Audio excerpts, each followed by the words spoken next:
Hello friends, അപ്പോൾ ഇന്ന് ഞാനൊരു കൊച്ചു വ്ളോഗായിട്ടാണ് വന്നിരിക്കുന്നത്. അപ്പോൾ ഇന്ന് എൻ്റെ ഇന്നൂസിന് കുത്തിവെപ്പിന് വേണ്ടിയിട്ട് പോവുകയാണ് കേട്ടോ. അപ്പോൾ നമ്മൾ ഗവൺമെൻറ് ഹോസ്പിറ്റലിലേക്കാണ് പോകുന്നത്. അപ്പോൾ അവളെ ഒരുപാട് സന്തോഷത്തോടെയാണ് വരുന്നത്. അവൾക്കറിയില്ല അത് കുത്തിവെക്കാൻ വേണ്ടിയിട്ടാണ് കൊണ്ടുപോകുന്നത് എന്നുള്ളത്. അപ്പോൾ ഇനി നമുക്ക് നേരെ ഹോസ്പിറ്റലിൽ എത്തിയിട്ട് കാണാം.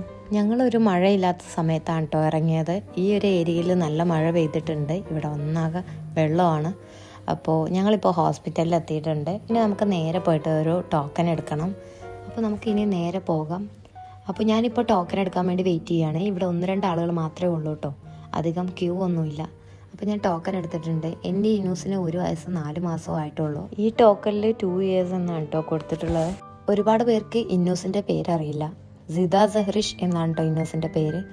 അപ്പോൾ അവളിപ്പോൾ ഇവിടെ നല്ല കളിയിലാണ്, ഹോസ്പിറ്റലിലാകെ ഓടിക്കളിക്കുകയാണ്. അപ്പോൾ ഞങ്ങളിപ്പോൾ കുത്തിവെപ്പിൻ്റെ ഏരിയയിലേക്ക് വന്നപ്പോൾ ഇവിടെ ഒരുപാട് കുട്ടികളുണ്ട്. അപ്പോൾ എല്ലാവരും നല്ല ക്യൂലായിരുന്നു.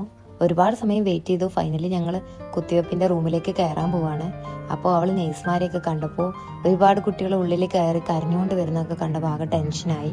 പിന്നെ ആൾക്ക് വിശക്കാനൊക്കെ തുടങ്ങി. ആകെ അലമ്പായിട്ടോ. വിശപ്പ് മാത്രമല്ലായിരുന്നു, ആൾക്ക് ഉറക്കൂടെ വരുന്നുണ്ട്. അതിൻ്റെ കൂടി ദേഷ്യം എന്നോട് കാണിക്കുന്നുണ്ടായിരുന്നു. ഫൈനലി ഞങ്ങൾ കാത്തിരുന്ന് അവസാനം കുത്തിവെപ്പ് എടുക്കാൻ പോവാണ്. അവളെ നേഴ്സിനെ ഇങ്ങനെ നോക്കുന്നുണ്ട്. സിറിഞ്ച് കണ്ടപ്പോഴേക്കും ആൾ കരച്ചിൽ തുടങ്ങി. കുത്തി വെച്ചില്ല, അതിന് മുമ്പേ കരച്ചിലാണ് കേട്ടോ.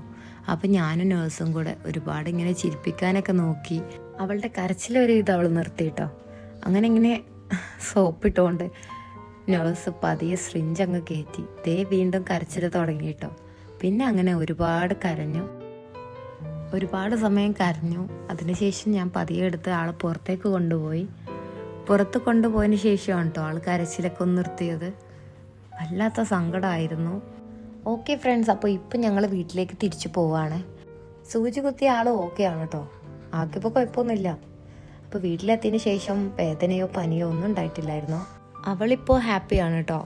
അപ്പോൾ ഇന്നത്തെ വീഡിയോ ഇത്രയേ ഉള്ളൂ. എല്ലാവരും ലൈക്ക് ചെയ്യുക, ഷെയർ ചെയ്യുക, കമൻറ്റ് ചെയ്യുക, സബ്സ്ക്രൈബ് ചെയ്യുക. അടുത്ത വീഡിയോയിൽ കാണാം. ബൈ.